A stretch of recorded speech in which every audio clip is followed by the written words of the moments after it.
دل تھام کے حدیث سنیے گا۔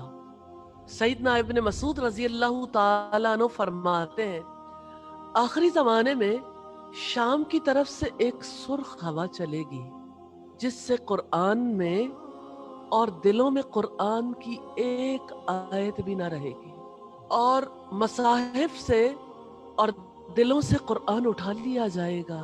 پھر آپ نے یہ آیت پڑھ کر سنائی کہ ہم وہی سلب کرنے پر بھی قادر ہیں۔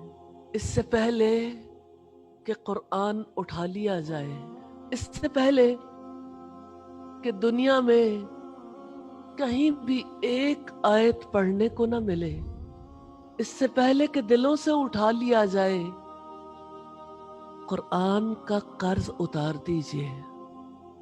یہ قرآن فرض ہے، اس کا ہم پر قرض ہے، اس کا پڑھنا، اس کا پڑھانا، اس پر عمل کرنا، اس کا پہنچا دینا۔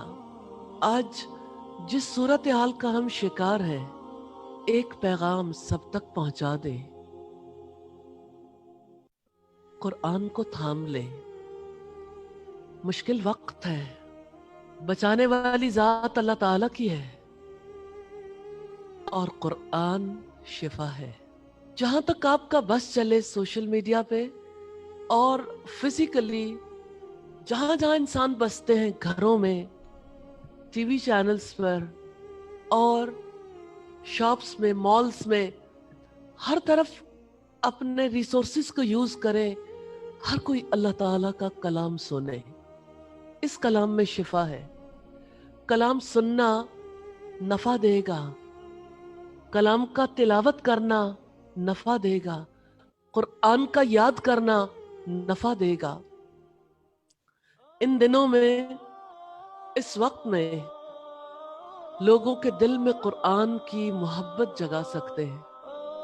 اللہ تعالیٰ جب کبھی مشکل حالات لے کر آتے ہیں تو لوگوں کے شعور کو، لوگوں کے دلوں کو جھنجھوڑتے ہیں، پھر وہ قبول کرنے پر تیار ہو سکتے ہیں۔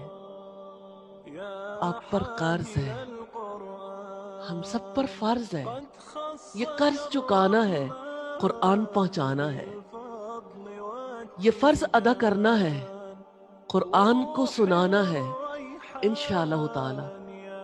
حامل القرآن قد خصك الرحمن بالفضل والتيجان والروح والريحان يا دائم الترتيل للذكر والتنزيل